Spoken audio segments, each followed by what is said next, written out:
Os Espíritos do Senhor, que são as virtudes dos céus, qual imenso exército que se movimenta ao receber as ordens de seu comando, espalham-se por toda a superfície da terra e, semelhante às estrelas cadentes, vêm iluminar os caminhos e abrir os olhos aos cegos. Eu vos digo, em verdade, que são chegados os tempos em que todas as coisas hão de ser restabelecidas no seu verdadeiro sentido, para dissipar as trevas, confundir os orgulhosos e glorificar os justos. As grandes vozes do céu ressoam como sons de trombetas, e os cânticos dos anjos se lhes associam. Nós vos convidamos a vós, homens, para o divino concerto. Tomai da lira, fazei uníssono as vossas vozes, e que, num hino sagrado, elas se estendam e repercutam de um extremo a outro do universo. Homens, irmãos a quem amamos, aqui estamos junto de vós. Amai-vos também uns aos outros, e dizei do fundo do coração, fazendo as vontades do Pai que está no céu. Senhor, Senhor, e podereis entrar no reino dos céus. O Espírito de verdade.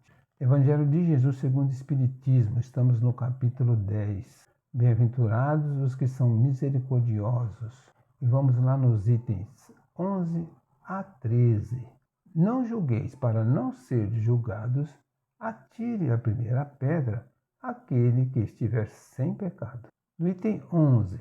Não julgueis a fim de não ser julgados, porquanto sereis julgados conforme houverdes julgado os outros. Empregar-se-á convosco a mesma medida de que vos tenha servido para com os outros.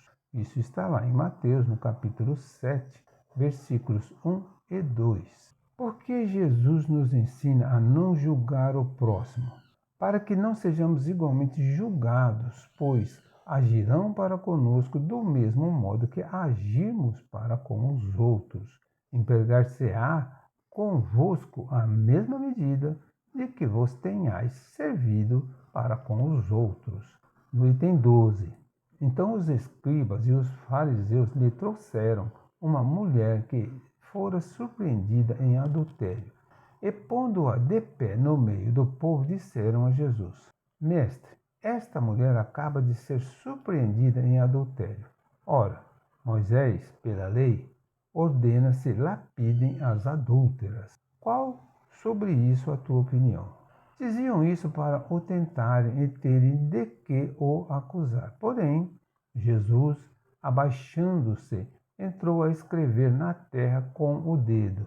Como continuassem a interrogá-lo, ele se levantou e disse: Aquele dentre vós que estiver sem pecado, atire a primeira pedra. Em seguida, abaixando-se de novo, continuou a escrever no chão. Quanto aos que o interrogavam, esses, ouvindo-o falar daquele modo, se retiraram um após o outro, afastando-se primeiro os velhos. Ficou, pois, Jesus a sós com a mulher colocada no meio da praça. Então, levantando-se, perguntou-lhe Jesus: Mulher, onde estão os que te acusavam? Ninguém te condenou? Ela respondeu: Não, Senhor. Disse-lhe Jesus: Também eu não te condenarei. Vai-te e de futuro não tornes a pecar. Isso estará em João, capítulo 8, versículos de 3 a 11. Jesus recomendou aos escribas e fariseus a observância da lei de Moisés, que mandava apedrejar as adúlteras? Não. Ele transferiu aos inquiridores a responsabilidade de castigá-la, condicionando a aplicação da pena à autoridade moral que cada um detivesse. Ainda que as leis humanas apontem os preceitos legais a seguir, devemos sempre analisá-los à luz das nossas próprias ações. Só então perceberemos se temos ou não autoridade moral para aplicá-los ao trem. Por que os mais velhos se afastaram em primeiro lugar? Porque, tocados pela palavra de Jesus, refletiram sobre as inúmeras faltas cometidas ao longo da vida e reconheceram-se mais pecadores que os jovens, sentindo-se portanto incapazes de condenar um ato que talvez já houvessem praticado. No item 13, atire-lhe a primeira pedra aquele que estiver sem pecado, disse Jesus. Essa sentença faz da indulgência um dever para nós outros, porque ninguém há que não necessite para si próprio de indulgência. Ela nos ensina que não devemos julgar com mais severidade os outros do que nos julgamos a nós mesmos, nem condenar em outrem aquilo de que nos absolvemos. Antes de profligarmos a alguém uma falta, vejamos se a mesma censura não nos pode ser feita. O reproche lançado à conduta de outrem pode obedecer a dois móveis: reprimir o mal ou desacreditar a pessoa cujos atos se criticam. Não tem escusa nunca este último propósito, porquanto, no caso então, só há maledicência e maldade. O primeiro pode ser louvável e constitui mesmo, em certas ocasiões, um dever, porque um bem deverá daí resultar, e porque, a não ser assim, jamais na sociedade se reprimiria o mal. Não cumpre, aliás, ao homem auxiliar o progresso do seu semelhante? Importa, pois, não se tome em sentido absoluto esse princípio. Não julgueis, se não quiserdes ser julgados. Porquanto a letra mata e o espírito vivifica. Não é possível que Jesus haja proibido se profligue o mal, uma vez que ele próprio nos deu o exemplo, tendo-o feito até em termos enérgicos. O que quis significar é que a autoridade para censurar está na razão direta da autoridade moral daquele que censura. Tornar-se alguém culpado daquilo que condena em outrem é abdicar dessa autoridade, é privar-se do direito de repreensão.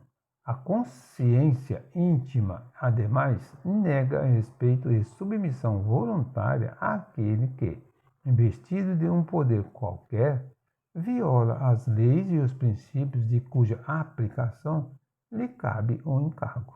Aos olhos de Deus, uma única autoridade legítima existe, a que se apoia no exemplo que dá do bem. É o que igualmente ressalta das palavras de Jesus. O que Jesus nos ensina quando diz: aquele dentre vós que estiver sem pecado, atire a primeira pedra.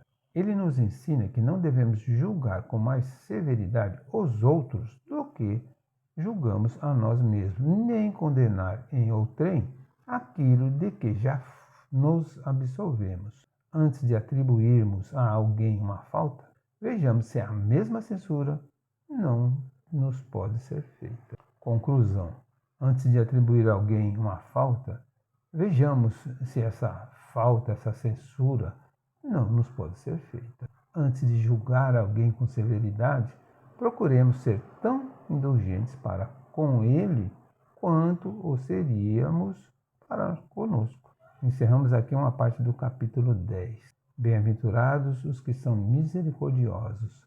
Meu Deus, meu anjo de guarda, agradeço-vos o socorro que me proporcionaste no perigo de que estive ameaçado.